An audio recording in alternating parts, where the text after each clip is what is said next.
Sup guys, Fat Archon here, bringing another 40k review. Today we're doing what I hope is a fun one. We're going to be reviewing which Daemon Prince is the best of all the Chaos factions. Is it going to be Demons, CSM, World Eaters, Death Guard, or Thousand Suns? We will soon find out together. As always, please consider liking and subscribing. At the very least, give the video a thumbs up if you could. Helps me feel better, helps the the metrics, helps other people see the videos. So I would appreciate it. Also, too, for sure, let's say I miss a rule or I, mess something up, etc. Be sure to leave a comment below. What I really want to hear, though, do any of you have experience running Daemon Princes in 10th edition? I will say they're a relatively rare sight in 10th. Some of them you do see fairly often. So, like, Thousand Suns, yeah, I'd say they're pretty competitive.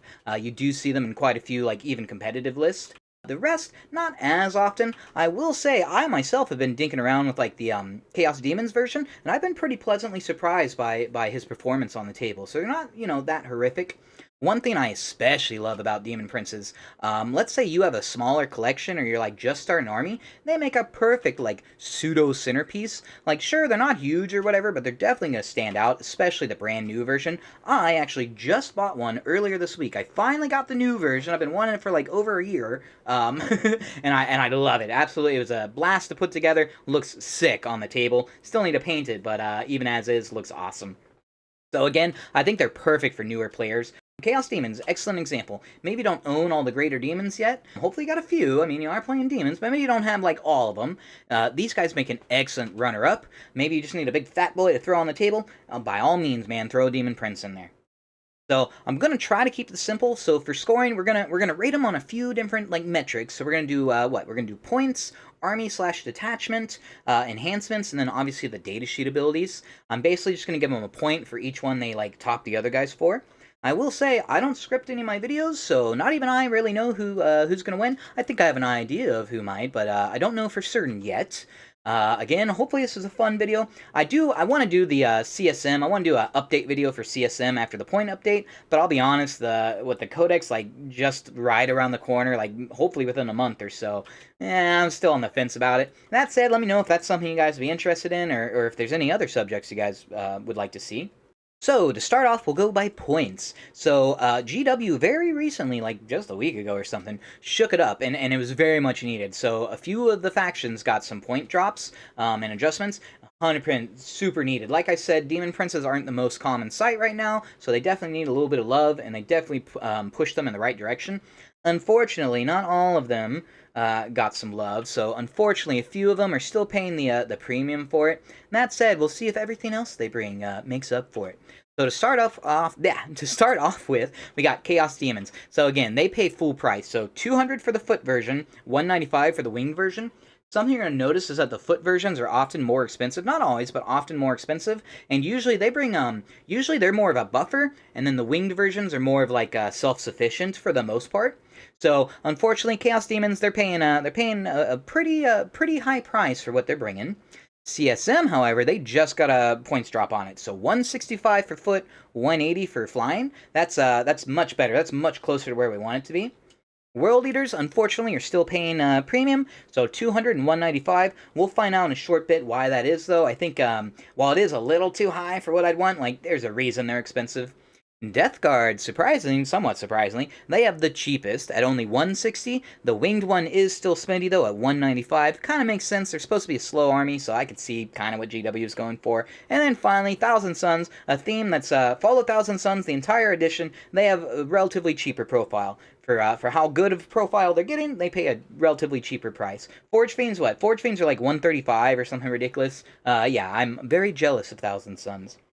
So, going strictly like off the literal points, obviously Death Guard's going to win this one with 160. That said, I think CSM with the other abilities that they bring on top of it, I think they also deserve a point. So we're going to give them a little red banner as, as their point total. All right, next up, we got army/detachment rules. So for Chaos Demons, they get the Shadow of Chaos. Essentially, your side of the board, your deployment is always in your shadow. For No Man's Land, if you hold at least half the objectives, it gets shadow, and then obviously if you take your opponent's objective, then it goes in shadow. When you're inside your shadow, you get +1 to your leadership, and you also regen wounds. That's the big one, is you can regen wounds, which is pretty slick, especially if you run like a Nurgle with the enhancement. Yeah, man, I like getting more wounds back. The detachment ability is that when you deep strike within your Shadow Chaos, you get a 6-inch deep strike. Also, too, I guess you could say it's part of the army rule. Literally everything can deep strike, so you'll be able to deep strike this dude, whether foot or winged, within 6 inches, so long as they're within the shadow. That's not bad at all. It's not shabby at all. Yeah, 6-inch charge is relatively reliable, especially if you're re-rolling it. So we do like that. The my favorite part though, when it comes to Daemon Prince, is probably going to be that regen though, because a lot of times you are going to put them, you are going to deploy them on the table, especially the foot version. You'll see why here in a little bit. CSM, they have a damn good army ability. They get the Dark Pacts. So each time you shoot or fight, you get to choose if you want lethal or sustained hits on 6s. Their detachment ability is Marks of Chaos, so when you mark these guys, you get to get either exploding 5s on either lethals or sustained, so you get 5s on that. I should mention too, and I forgot with the Chaos Demons, they also get to choose the mark, so both of these armies get to choose their mark. You can choose Khorne, which will give you +2 strength. You can choose Tzeentch, which is stupid, but gives you +3 attacks on his Infernal Cannon, so basically a heavy bolter. Nurgle gets +1 toughness, so that's pretty slick. You can get up to T11 or T10 on the flying ones. And then Slaanesh gives you a +2-inch movement, where that's especially valuable is going to be the winged version. That way you're getting a 14-inch move. So that definitely picks them up quite a bit. Yeah, CSM, especially with the exploding 5s, daddy likey. Next up, we got World Eaters. So this one was fun to memorize. They got the Blessings of Khorne. So you basically get to, you play Yahtzee, and then you get to choose between a variety of buffs. You can give +2-inch movement, you can get advance and charge, you can get lethals, or you can get sustains. I feel like I'm forgetting one, but either way, they got quite a variety there. And then also, too, when you charge, you get +1 strength and +1 attack. These guys are obviously always Khorne marked, so that +1 is going to get you up to strength 11 with 7 attacks. That's pretty spicy right there. Suddenly you're threatening vehicles and elites and pretty much everything. So that does carry some value with it. Death Guard. Luckily, GW fixed their ability. They have some pretty damn spicy ones. They got the baseline, you got the contagion. Most people know that by now. You get between 3 to 9-inch aura, depending on the battle round, where everything gets -1 toughness. On top of that, where it gets extra spicy, well, first of all, you get sticky objectives, where even on a Daemon Prince, sticky is still, like, valuable. These guys a lot of times are, like, your vanguard. They are, like, rushing ahead, so getting sticky, I do like having that. Where it gets much better, though, you get to choose between, a few, but there's only really 2 you choose between. Enemies within your contagion, you can either give them -1 to their saves, which is freaking fantastic. That's like a +1 AP across your entire army. Or you can give -1 weapon skill and ballistic skill. Now, the vast majority of the time, you're going to choose that -1 save, but if you're fighting army like demons are the perfect example, the -1 to hit, that's going to hurt a lot. That's going to hurt a lot. Because otherwise, they're just relying on invols, so that doesn't matter one bit. So that is where you choose that. You're fighting army that like all has invols, so custodes or demons or that sort of stuff, probably lean towards the -1. If they are a regular army, so Space Marines, whoever, then you probably do the -1 save. That's a damn spicy army / detachment ability, so I do like that quite a bit. Thousand Suns, they were also fun to memorize. So they got the Cabal points. They can pay points. Most armies are going to start with like at least 20 points. You can pay varying amounts. You can what? You can move twice. You can get rid of people's freaking saves, so they can't take any saves except for like invols.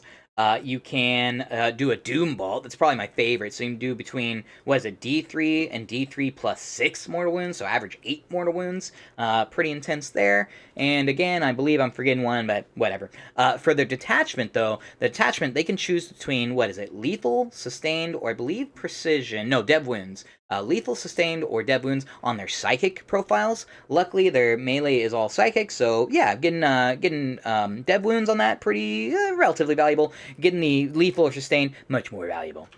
So, this one is a toss-up. I'm probably going to say, so CSM, I think the output that they can get, the exploding 5s, just gets pretty nuts on that, so they're going to get another point. Surprisingly, I think I'm going to have to give Death Guard another point, because subtracting 1 from somebody's save, pretty damn valuable there. Thousand Suns, World Eaters, Honestly, so advance and charge or +2 movement, that's also pretty valuable. And then Thousand Suns, being able to like Doom Vault somebody or get rid of their saves, that's also going to be extremely valuable. I think, unfortunately, Chaos Demons, while I do like their ability, especially that regen, I don't think it's good enough. Doesn't help their output like whatsoever. So unfortunately, they're going to get dinged here. I will say, getting to pick a god, that does bring some value there. But can't let them win them all, so far, no points, unfortunately. Next up, we're going to do enhancements. So, Daemon's got some pretty spicy ones. So, if you go Slanesh, you can do Soul Sealer for only 20 points. Basically, anytime you kill a model, you roll a dice. On a 4-up or a 3-up, if you're in your shadow, you get to regen a wound. That's pretty awesome. It does kind of stink in that it almost makes you want to kill Shaft, which isn't something you really want to be doing with your Daemon Prince. But even then, maybe kill Terminators or something. Getting to regen a few wounds is pretty nice to have, especially on top of your regular army ability to regen D3 wounds. Like, I do like having that there. Argath, King of Blades, so the Khorne version, only 20 points, gives you +2 strength and attack if you're within your Shadow Chaos. Getting +2 attacks, pretty damn good. Gets you up to 8 attacks. You'd be at strength 12 at that point too, so you're even threatening like Land Raiders, especially regular tanks, elites, all that sort of stuff. That's probably the relic I would gravitate to most of the time, and Khorne, in fact, is the one I'd gravitate to most of the time as well, especially with Chaos Demons. Next up, you got the Tzeentch one, the Everstave. You would never ever run this on a Daemon Prince unless you're doing a meme. Basically, you get +1 or +2 to the strength of his ranged profile, as well as +6-inch range. So you can get him up to strength 7. Woohoo! I guess you could threaten like T3 stuff a little bit better, but it's still only 3 attacks. I guess it'd be 6 attacks at that point. But either way, pretty worthless. You don't want to use that one. Lastly, you got Endless Gift, probably the most spicy one. This is for Nurgle, so do remember they'd be T11, maybe T10. Basically, you get a 4-up, Feel No Pain if you're within your shadow. Otherwise, it's a 5-up. A 4-up is essentially doubling your wounds, so all of a sudden you got a T11 20 wound model for 200 points with a 2-up save, I might add, and a 4-up invul. Like, that gets pretty damn good. Now, admittedly, you're almost always going to run Endless Gift on a Great Unclean one. Great Unclean one's only 60 more points than this guy, so like, be smart about it. But maybe you don't own a Great Unclean one. Maybe you're doing a meme list. Whatever the reason, you do have the option to give this guy a damn good Feel No Pain. Next up, we got Chaos Space Marines. So we'll get the bad ones out of the way first. You got it's debatable if it's bad, but you got Eye of Tzeentch. So if you mark him Tzeentch, which I wouldn't recommend, anytime he takes the Dark Pact, you take a leadership. If you pass it, you get +1 command point. The first terrible thing about that is it's 40 points. That's way too expensive. Second thing, you have to take a leadership after. So it's like you're not even guaranteed to get it. Really don't like that one there. Next up, you got, what is it? Liber Hereticus. So this one's good, just not on Daemon Prince. Again, it's 40 points, but basically you get both sustained and lethal, so you'd be able to get exploding 5s for both of those. Now, that's a shitload of extra damage that you're getting out, but that would be much more valuable on, like, I don't know, Terminators, Possessed, Chosen, any of those, even Legionaries, like, any of those squads would get much more value out of it than a Daemon Prince. Now, for the ones that are getting... Oh, wait, we got one more bad one. Orb of Unlife. This is Nurgle only. Basically, into the fight phase, every enemy within 6 inches, you roll a die. If you took a Dark Pact, it's on a 3-up, otherwise a 4-up. Any that you pass on, they take D3 mortal wounds. Now, only 25 points, so not terrible. And I will say, Daemon Princes, they love to be in the thick of things. So, like, okay, I'll give you there that, hopefully you get value by hitting, like, 3 different squads. But either way, there's better options. Speaking of, we got Intoxicating Elixir. This is probably the most common one and probably the best one. This is Slanesh only. Basically, baseline, you get a 5-up Feel No Pain, so that's pretty awesome. And the second part is also pretty good.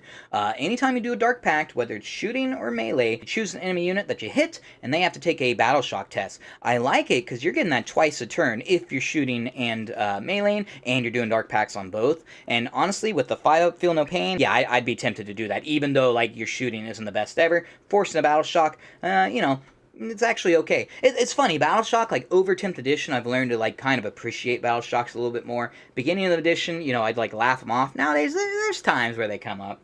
The last one, though, is also pretty good, especially if you want to kill one. It's going to be Talisman of Burning Blood. Basically, you can get +1 attack and strength baseline, and then if you do a Dark Pact, which you always would, you get plus D3 strength and attacks. On average, it's going to be 2, so he'll be strength 10 baseline.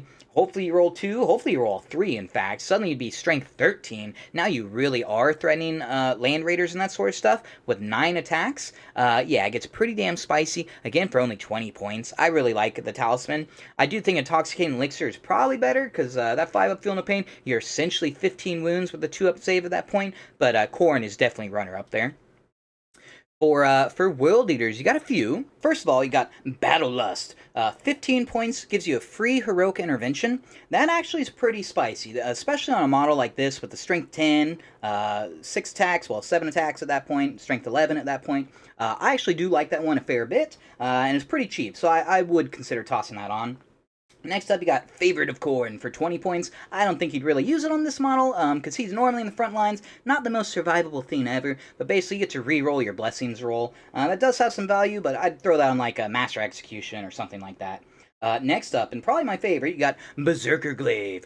Used to see that on MOE all the time, now not so much. Daemon Prince would make a perfect target for that, though. Gets you +1 strength and damage, so suddenly you're going up to strength 12 on the charge and damage 4. Ooh la la, I like that. It is 25 points, so a little spendy, but truthfully, if I was running a Daemon Prince with World Eaters, I would probably consider that every single time if I had the points left over.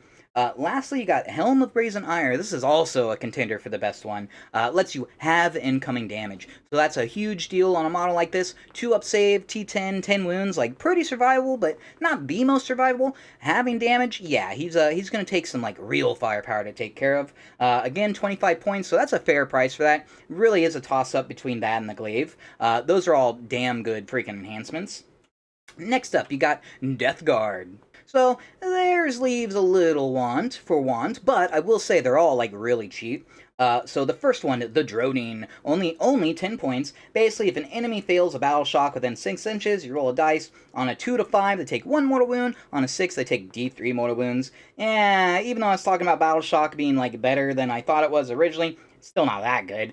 So that's one I'd probably skip unless you had 10 points left over. Then maybe I'd consider it.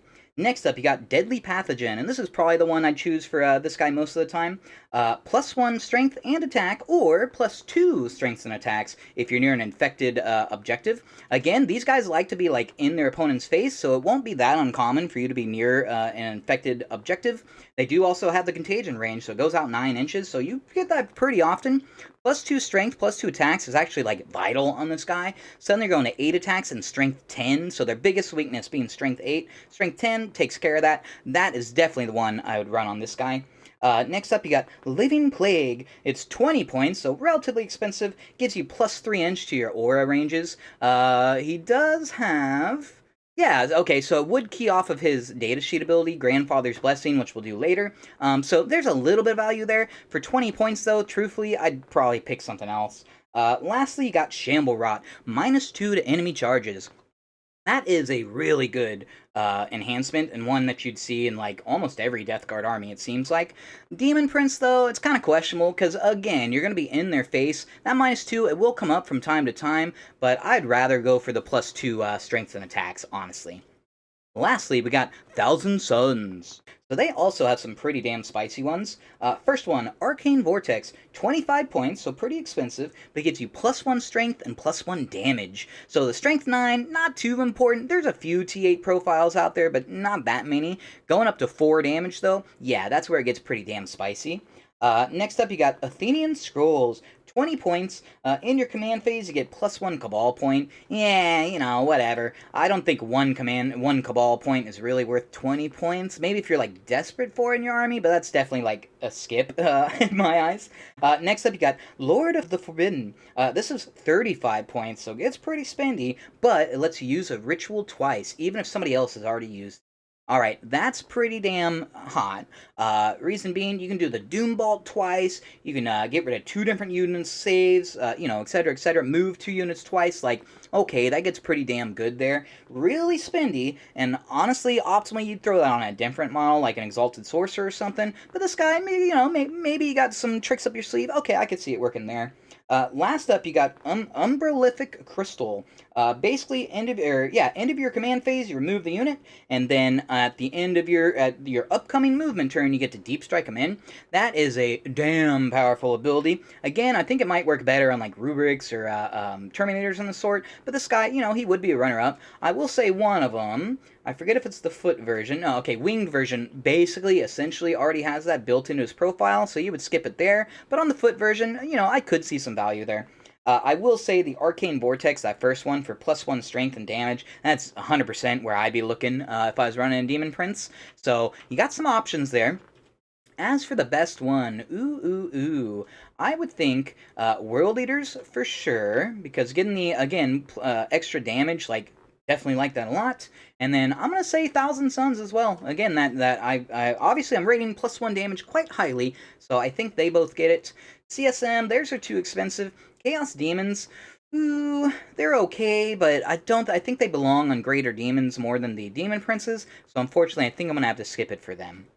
Alright, last up, we're going to do the datasheets themselves. So there's obviously two versions for each faction. You got the foot version and the winged version. I will say for the most part, it seems like the foot versions are better for most of the factions. But I guess we'll see otherwise, or if there's otherwise. Alright, first up, for Chaos Demons, so you got the first one, you got the Prince of Darkness aura. While a friendly demon is within 6 inches, they all have the stealth ability. That is actually really freaking good. I've been messing around with the Demon Prince, the Demon Prince. I've been messing around with him lately, and 100% I've been getting some value out of that aura right there. He's essentially like a miniature Bellicor in a sense. Unfortunately, it is only at range, but you can, combo that with Nurglings or something, so it's both range and melee. Maybe get a Mask of Slanesh while you're in there. Like, gets pretty wild when you start stacking all that.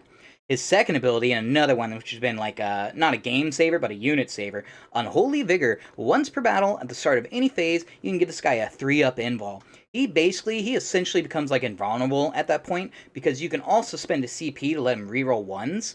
Yeah, dude, I rate that all very highly. I've had, I think, 2 or 3 games, and every single game, that 3-up invul has come in clutch. 100%, I definitely like that a lot, and I rate that pretty highly.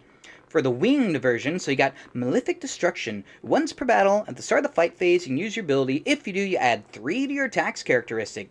So where that gets extra spicy is if you're doing the Corn version with the Relic. So you're already going to be at 8 attacks, strength 12 at that point. Throw another 3, you'd be 11 attacks at strength 12, 3 damage. Like, this guy will be doing some hurt at that point, taking out, like, tanks and all sorts of stuff. He'd have an okay chance of killing a tank, I should say. Don't forget, too, you can always play a stratagem to get +1 AP, potentially even rerolling wounds. That's where it gets, like, crazy. His second ability, Harbinger of Death. Each time you choose to fight, you get to choose 1 of 3 abilities. You can choose Lethal, Sustained, or Precision. I like that quite a bit. Again, guys, if you're going the Corn route, so you got 11 attacks, choose Sustained every single time. If maybe you're going like Slanesh or something, so you're still Strength 8, in that case, I'd consider Lethal. And then, obviously, Precision. When it comes up, Precision's a pretty big deal. Maybe need to kill a Master Possession, or, whatever the hell. Precision will obviously come up in that point. Chaos Demons, those are some pretty damn good profiles. We'll see if the other ones happen to top them, but yeah, those are looking pretty good as is. For Chaos Space Marines, so the foot version, got Dark Blessing aura. While a friendly infantry is within 6 inches, they get the benefits of cover. Meh, that's a stinker right there. Cover is, like, incredibly easy to get as it is. Maybe if, like, your local meta, they don't have much, like, terrain at all, I guess it'd gain some value there, but that's almost like not having ability, almost. His second ability, though, Ascended Demon. Each time he shoots or fights, you can reroll 1 hit and 1 wound roll. That helps a little bit for getting the damage through. If you're going Corn again, for example, more likely Slanesh, that's probably the most common one. That'll help you get another 3 damage through, hopefully. So that does have a little bit of value there. For the winged version, this guy's arguably better. So his first one, Demonic Destruction. Each time he finishes a charge, you choose 1 enemy within engagement range, and you roll a d6 for each wound remaining. Each 4-up does 1 mortal wound to a maximum of 6. He has 10 wounds baseline, so on average, you should get 5 mortal wounds. That is pretty damn spicy if you're fighting a little small... I'm trying to think of a 5-wound unit, but either way, there's little, like, chaff or screens out there that you'll be able to just obliterate with it. Where that also keys off is maybe they got like a fight first model right behind them or whatever. You clear the screen with the charge, and then you pile in the fight first. There's definitely some neat little tricks you can do with that. His second ability kind of sucks. Flying Whore. Each time he ends a normal or advanced move, you choose one enemy you moved over during that move, and they must take a battle shock. That'll come up from time to time, but it's not the most valuable thing ever. Plus, they have to fail the battle shock as well. So, really not like the greatest ability, but nice to have. Just try not to forget it.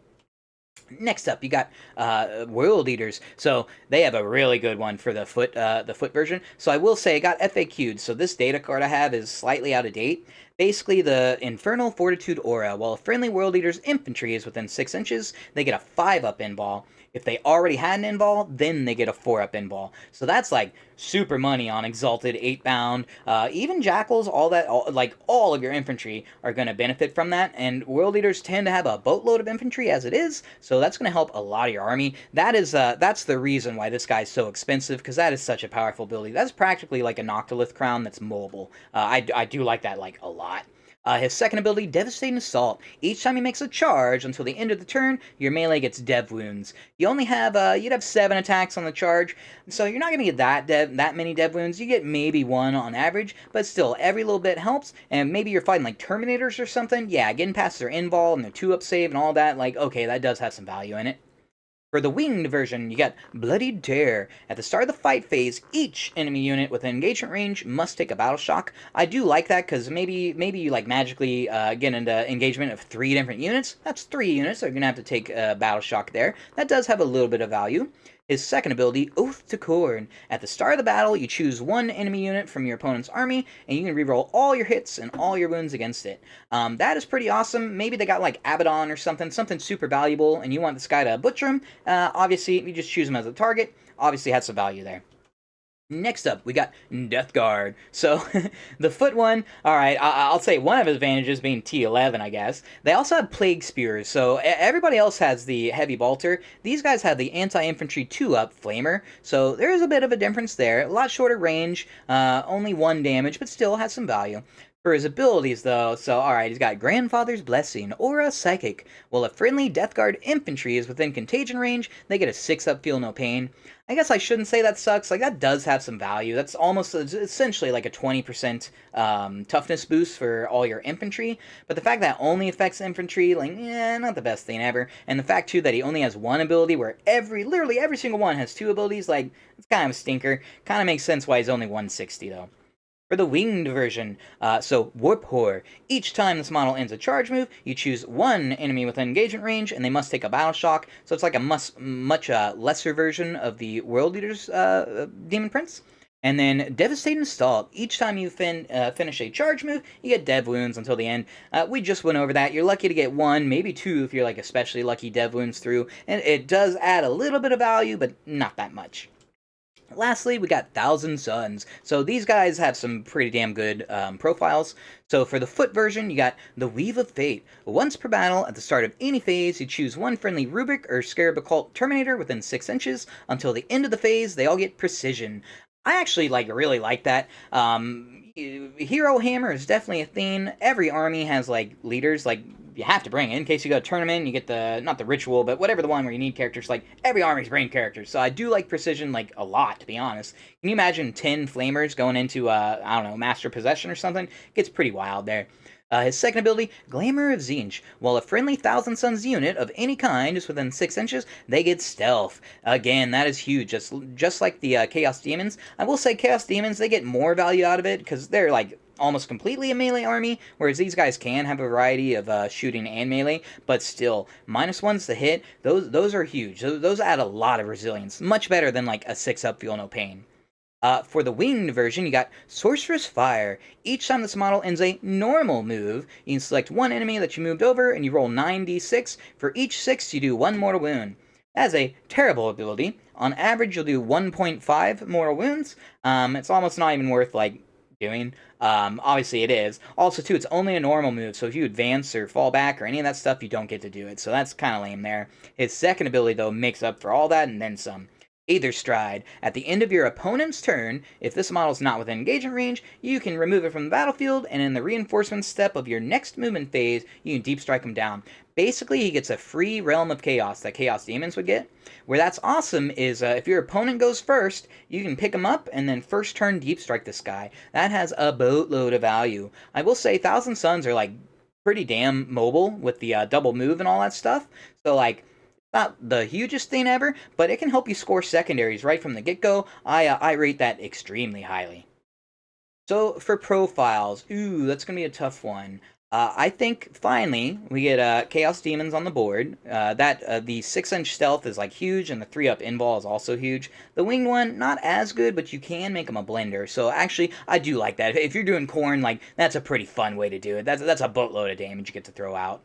CSM, their foot one sucks. The flying one is actually pretty okay. I like doing the mortal wounds. That's like a pseudo tank shock. As you get better at the game, as I've gotten better at the game, I have found that tank shock, grenades, charge abilities like this, all of those add up to be like huge amounts of damage and huge like playmakers. Because again, you can charge into something they were screening or fight first, etc., etc.